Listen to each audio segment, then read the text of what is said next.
Setiap bisnis itu tentunya pasti akan berbeda.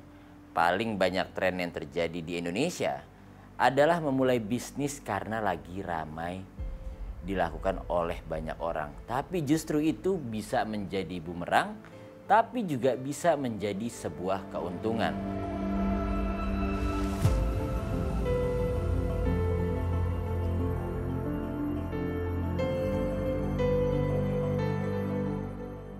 Halo semuanya, di video sebelumnya kita sudah membahas tentang kesiapan memulai berbisnis.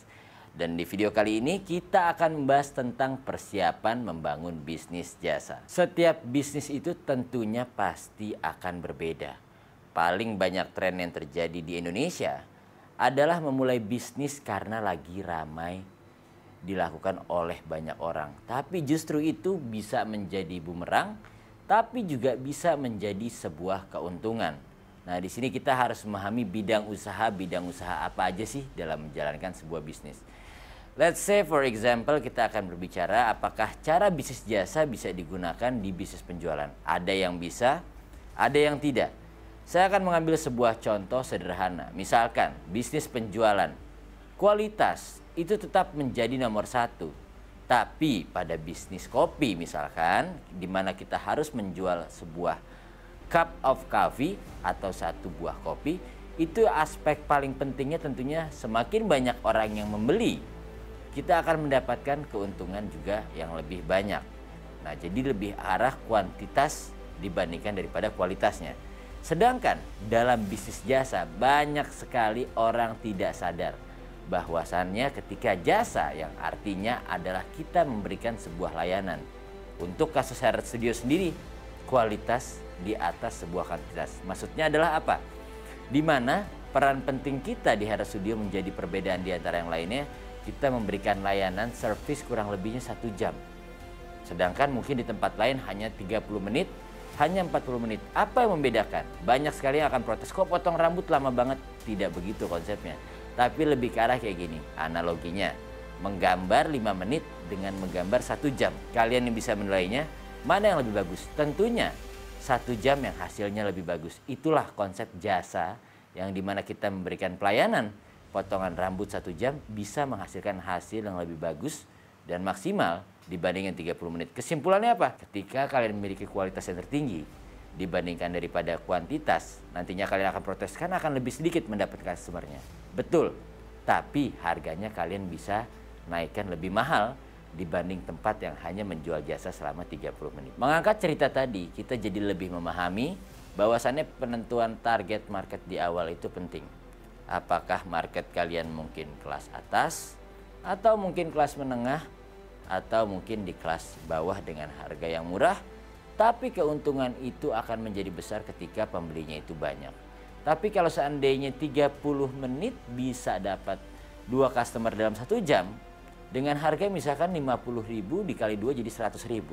Tapi bagaimana kalau 1 jam kita memberikan harga 200.000? Tapi pertanyaannya apakah orang mau membayar 200.000? Disitulah bagaimana kreasi kita menciptakan sebuah target market yang dimana kita harus lebih ekstra effort, kita harus lebih mengenal lagi apakah mereka butuh atau tidak dengan layanan kita.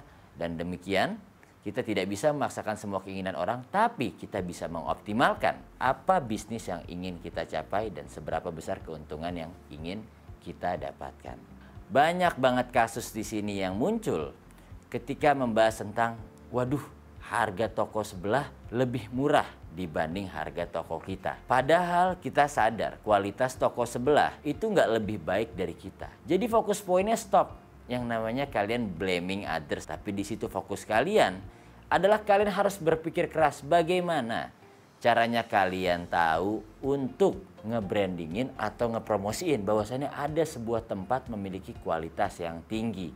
Jadi stop berpikir tentang persaingan harga. Tempatkan diri kalian bukan sebagai creator, bukan sebagai penjual, tapi sebagai customer. Untuk apa? Untuk menyadarkan diri kalian. Apa sih mata customer maunya daripada sebuah tempat yang ibaratnya kok harganya lebih mahal. Dari situlah salah satu aspeknya ada keinginan saya untuk memberikan edukasi kepada customer saya. Contohnya adalah gunting ini. Setiap saya memotong rambut, saya akan menjelaskan ke mereka peralatan di meja saya lengkap, membuat mereka menjadikan sebuah penasaran yang sangat tinggi. Kok beda ya peralatan di sini dengan tempat lainnya? Disitulah awal mula kita bercerita. Sampai akhirnya prinsip lama akhirnya bangkit kembali. Seperti contohnya apa? Mouth to mouth branding. Nanti dia akan cerita ke temennya, ada tempat cukur, wah gila ya. Harga alatnya bisa sampai 15 juta, 20 juta. Gunting yang saya pegang ini salah satu contohnya. Apakah masuk akal sebuah gunting cukur dengan harga 20 juta? Disinilah kita berbicara kualitas, di mana kualitas tersebut kita perkenalkan kepada customer kita. Dengan demikian mereka tahu harga mahal yang mereka keluarkan itu sebanding lurus dengan apa hasil yang mereka dapatkan. Dengan demikian semuanya happy, win-win solution. Itulah sebuah bisnis. Memulai sebuah bisnis itu sama layaknya PDKT. Gunting ini saya dapatkan adalah ketika PDKT saya dimulai untuk membangun sebuah bisnis yang akhirnya saya menemukan informasi ada ternyata yang menjual gunting dengan harga 25 juta dengan perbedaannya seperti ini, seperti ini, seperti ini, yang akhirnya menjadikan sebuah diferensiasi baru untuk bisnis Anda yang tentunya akan dinikmati oleh customer Anda dan akan menjadi bahan cerita untuk customer Anda ke teman-temannya. Akhirnya bisnis Anda ramai bukan hanya melalui digital marketing, tapi juga dari prinsip lama mouth to mouth.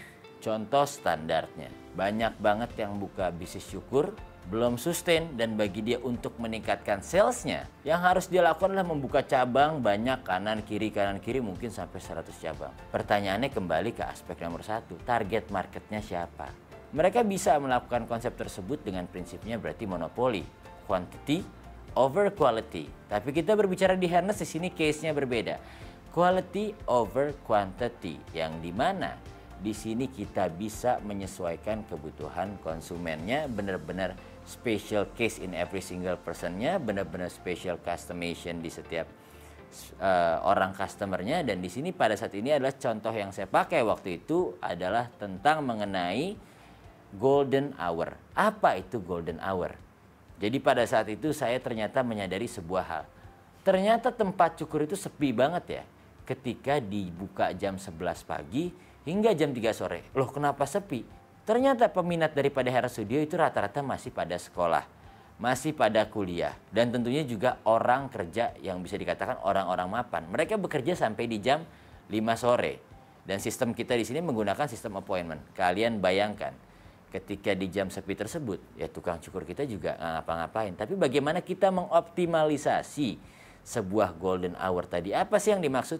Contoh, di jam 5 sore jam orang pulang kantor, kita punya 5 tukang cukur. Tapi bagaimana pada saat itu ada customer yang datang 5 orang juga? Ya mereka mungkin akan terlayani. Tapi kalau seandainya yang datang 10 orang di jam yang sama, 5 orang lagi tidak akan terlayani pada saat itu. Pada saat mereka tidak terlayani, pertanyaan kedua, apakah mereka mau menunggu? Taruh di pikiran kalian sebagai customer. Mau nggak kalian menunggu dalam jangka waktu 1 jam untuk 5 customer sebelumnya? Saya rasa kalau saya jadi customer ya, saya nggak akan mau. Dan disitulah konsep golden hour saya sadar. Ternyata bukan membuka cabang, tapi melainkan menambah tenaga kerja yang dimana akhirnya semua serapan di golden hour tersebut, di jam emas tersebut bisa terserap dengan baik. Ada satu hal yang terkadang kita itu melupakan ketika kita membangun bisnis dari kecil. Mulai perhatikan namanya aspek legalitas. Ada nggak aspek legalitas di mana di situ sifatnya contohnya adalah haki atau hak kekayaan dan intellectual property. Hati-hati, nanti mungkin ada orang yang menggunakan brand kalian tapi aspek legalitas kalian tidak dipersiapkan dengan baik. Di situ bisnis kalian bisa jatuh karena nantinya diambil alih oleh orang lain yang bisa memanfaatkan opportunity tersebut dengan kesiapan yang lebih matang. Jadi jangan lupakan untuk aspek legalitasnya ya. Sekarang saya ada tantangan buat kalian. Coba kalian bagikan rencana kalian untuk memaksimalkan kualitas bisnis kalian. Langsung aja kalian share di kolom komentar di bawah ini ya. Di video selanjutnya kita akan membahas tentang tips mengelola keuangan. Langsung aja kita stay tune ya.